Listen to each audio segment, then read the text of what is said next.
Bonjour et bienvenue dans ce premier épisode du podcast de l'Église du Tabernacle. Je suis Benjamin Short, le pasteur de cette église située dans le 18e arrondissement de Paris, et j'ai le privilège, l'honneur d'inaugurer cette série de podcasts avec Henri Blocher.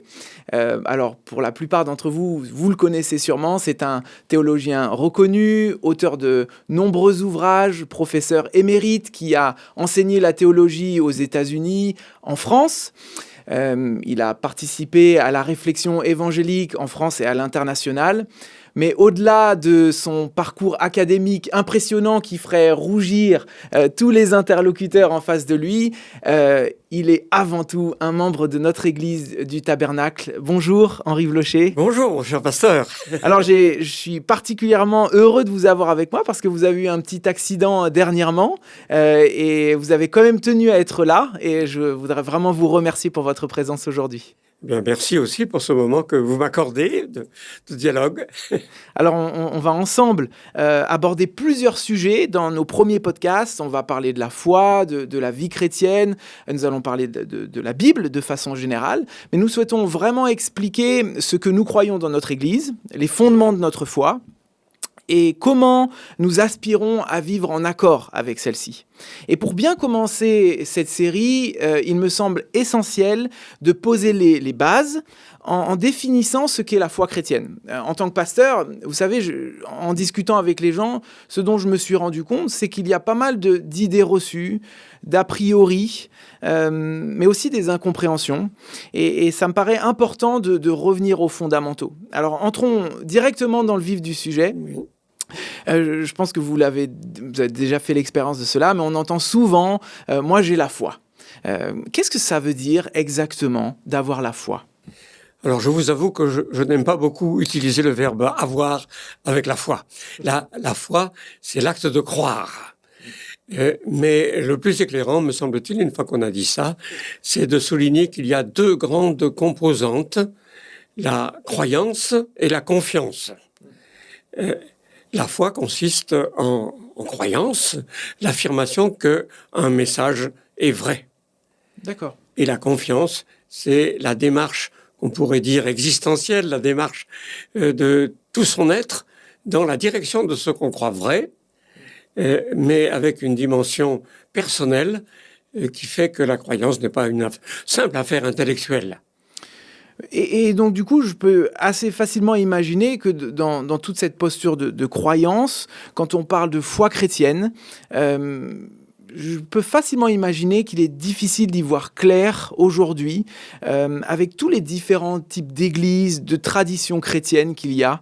On peut parler des catholiques, des orthodoxes, des protestants. On parle souvent des évangélistes à la télé, au lieu de dire évangéliques d'ailleurs. Est-ce qu'on peut considérer qu'il y a plusieurs foi chrétiennes ? Quels conseils donneriez-vous pour essayer de s'y retrouver ? Je conseillerais de revenir au sens élémentaire des mots.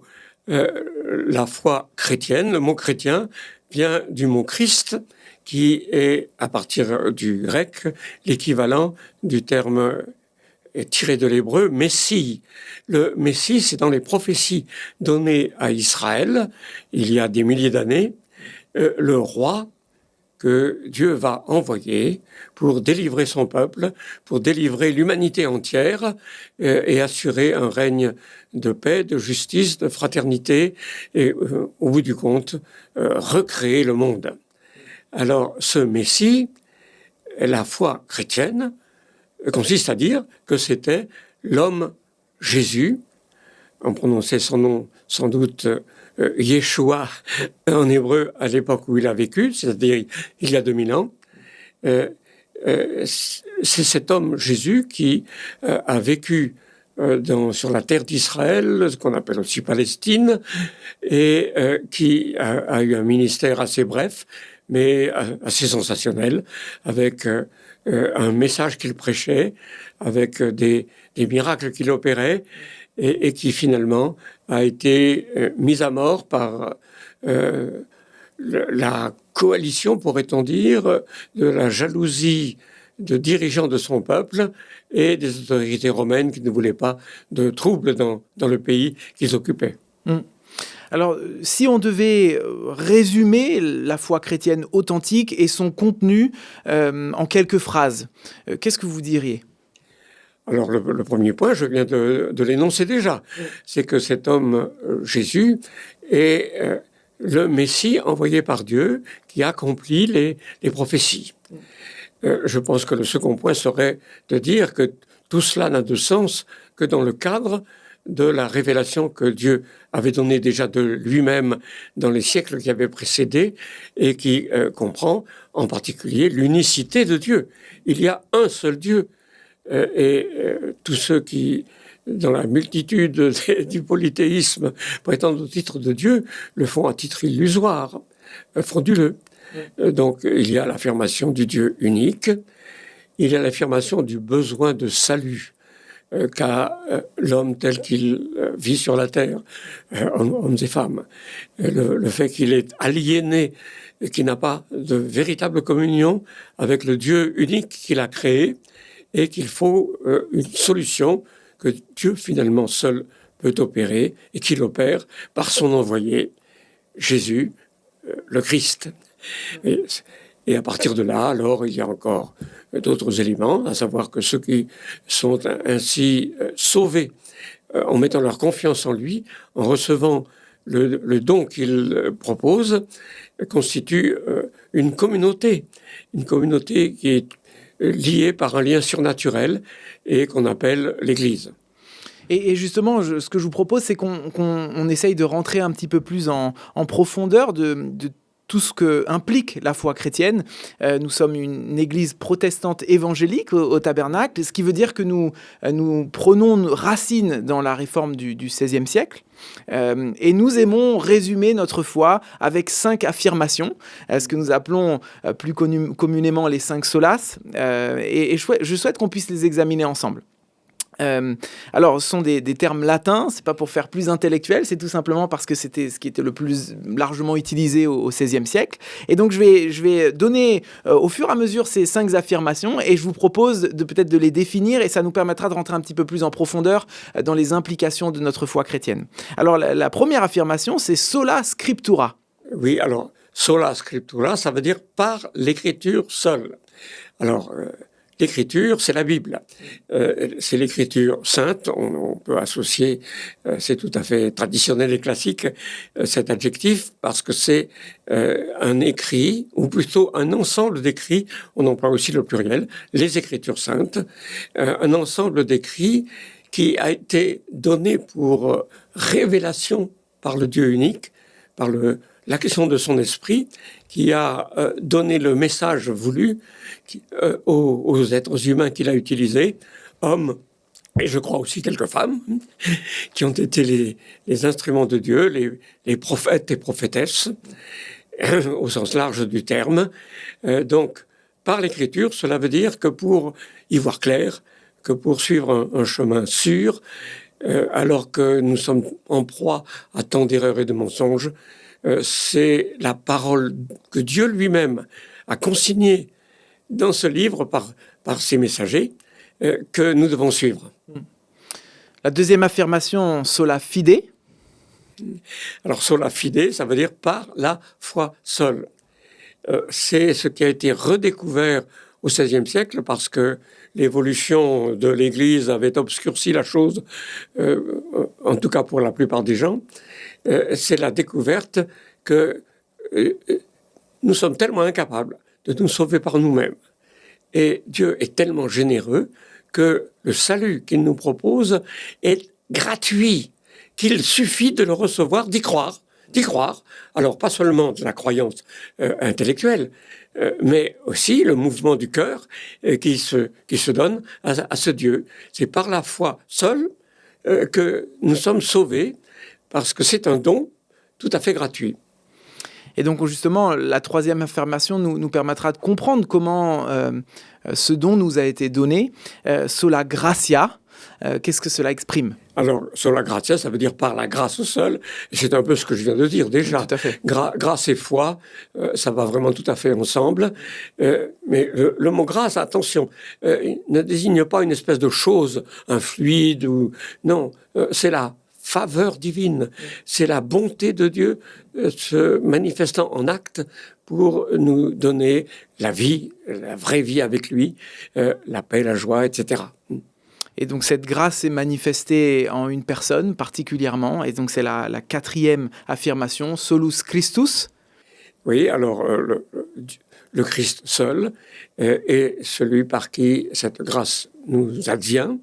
Il en est en quelque sorte l'artisan parce qu'il réalise la liquidation du problème de notre aliénation loin de Dieu, de ce que la Bible appelle le péché. C'est pas tout à fait le sens habituel du terme dans nos conversations, mais c'est lui seul qui, en particulier par sa mort et sa résurrection, sa victoire sur la mort, réalise la victoire sur le mal.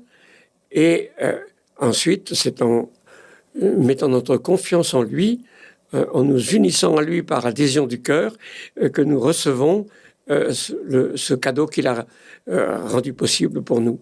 Et ce que je remarque régulièrement à partir de cette quatrième affirmation, c'est que beaucoup de personnes ont finalement du mal à comprendre pourquoi Jésus-Christ devait mourir. Est-ce que vous pourriez peut-être donner quelques explications à ce sujet ? Alors le sujet est un sujet sombre.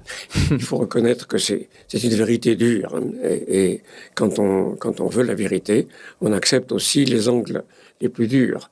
J'ai évoqué ce mal, le mensonge qui affecte la vie humaine, l'aliénation loin de Dieu, qu'il n'est pas connu de façon personnelle.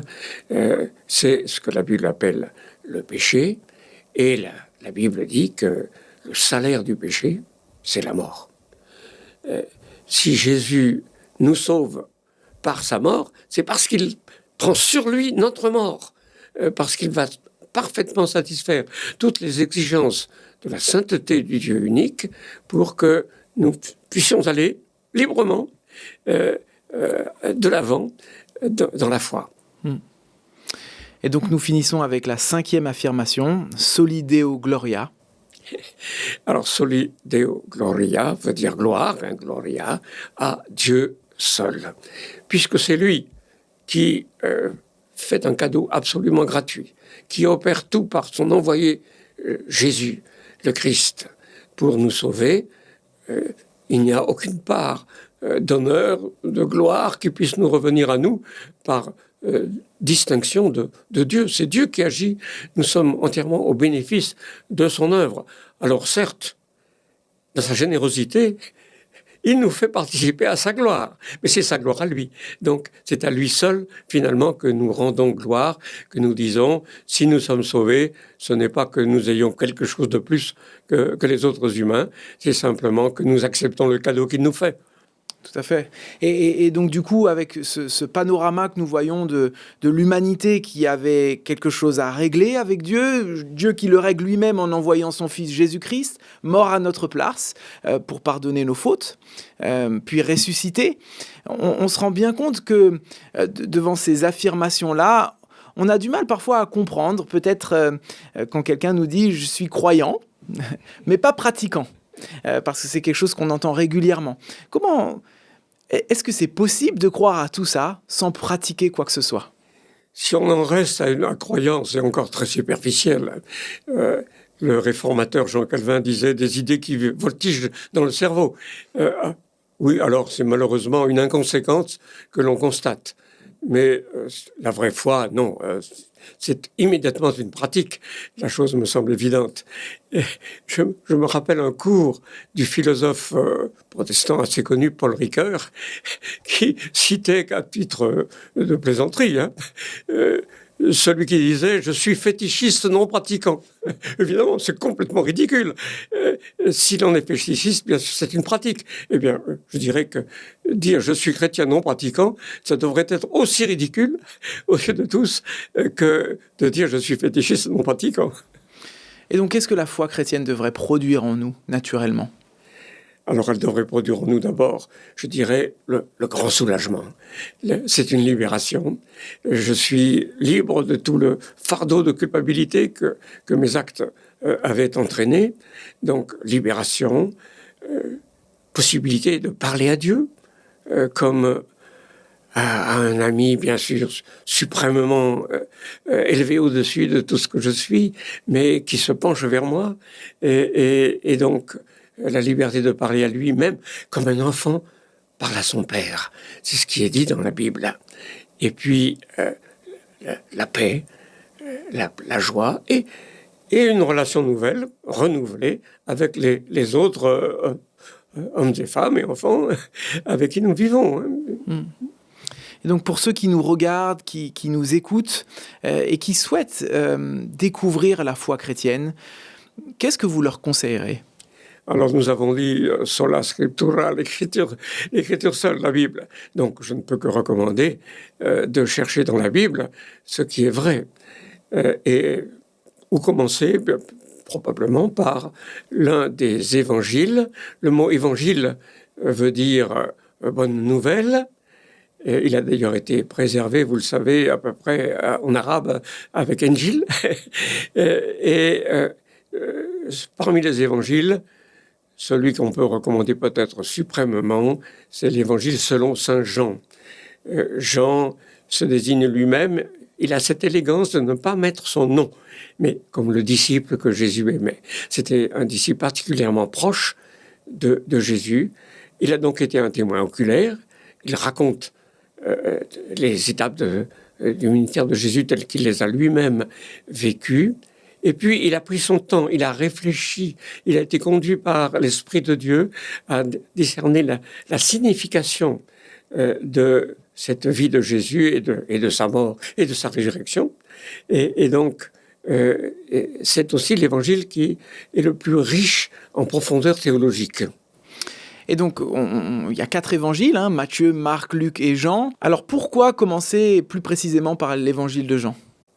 Peut-être parce que son style est un peu plus simple.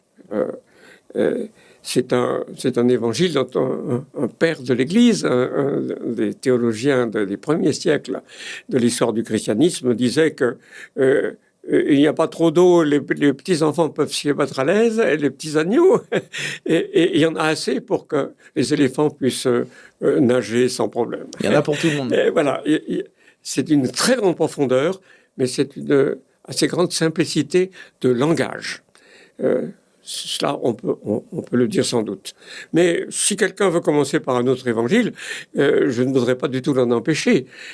Matthieu, par exemple, met l'accent sur le rapport aux prophéties, de manière très répétitive, et c'est instructif. Pour certains qui s'intéressent à cet aspect-là des choses, on pourrait conseiller Matthieu.